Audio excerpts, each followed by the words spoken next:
Chris Alexander, nice to speak with you. First question, where do you think you are in this race in terms of where you think you stand as the votes are being tallied? Well, I'm looking forward to finding out. I mean, honestly, the polls we've had up to date are not real scientific polls. Even the pollsters say that. And we've had a great response, especially in the last month. There was a big group of Conservatives, many of them new members or returning members to the party, who have been looking up until the last weeks. We found that our newsletters, for example, which we're sending every day, are being read and responded to now much more intensively than any other time, and the expressions of support are there as well. So I think it'll be higher than what anyone has indicated so far. Where we'll be, we'll find out tomorrow. I'm not making predictions. What do you make of, though, the fact that many people are talking about Maxime Bernier having a fairly considerable lead and being considered the front runner, if not a shoo-in? Sure. I don't dispute the front runner tag. I don't think anyone has a lock on this. Once again, we've doubled our numbers from the level where we were after campaigns recruited. There are a lot of people who've come into this party that don't belong to any one campaign, that didn't have a clearly decided first choice.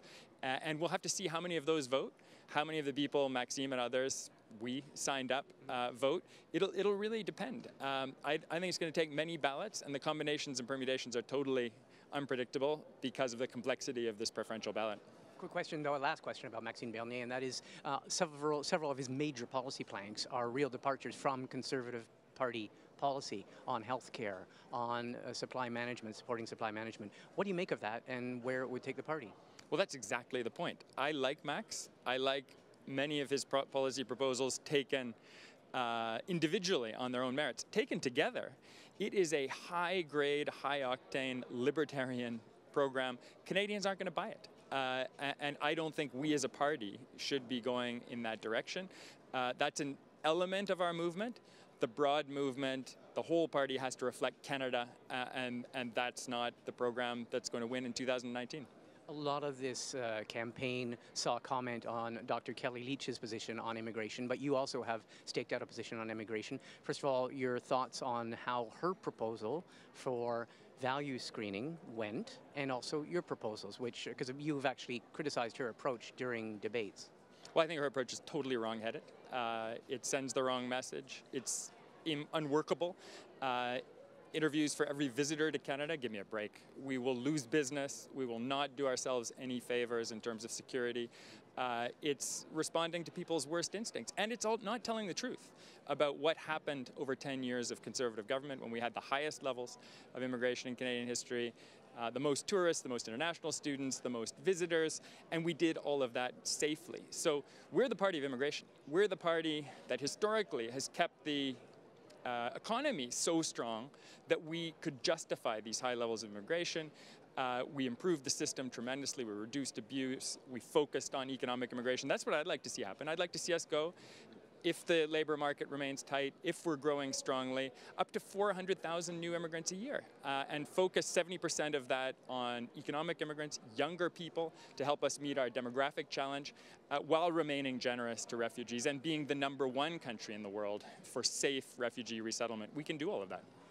One has to ask the question, how much do you think your candidacy and your campaign might have been hurt by that now famous moment where you and Kelly Leitch, speaking of Kelly Leitch, stood in front of the microphones in the last election campaign and talked about the government's barbaric cultural practices tip line, and that did not go over well, to say the least. How much do you think that had a negative influence on your campaign? Well, I think it was misrepresented. It was about forced marriage. I have to correct the record every time I'm asked about this. Ending early child forced marriage for women and girls around the world is a goal not just for us, for the United Nations.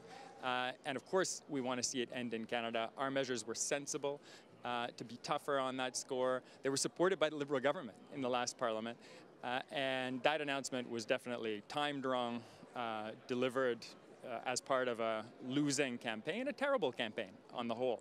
But let's not lose sight of the underlying issue here. And I think it's extraordinary that, you know, a year and a half more, 20 months after that, I'm still being asked about that one interview, having put out 40 new policies during this campaign, most of which haven't gotten any attention at all. These are policies for more immigration, for stronger citizenship, for a new economy, for nation building in Canada. That's what we need to focus on as the Conservative Party of Canada. We have to turn the page on the last 10 years we were in government, look ahead to a bright future where in which we are the team and we are the leaders who will have the economic ideas that work for this country and carry us forward. Last question. I mean, 13 candidates by the time the final ballot came about. What do you think's been achieved through this leadership race for the party? Well, I think it's already a huge, huge win for the party because we've covered all the bases. There have been social conservatives brought into the movement and the party by some candidates for whom those issues are important, libertarians, entrepreneurs, young people for a variety of reasons.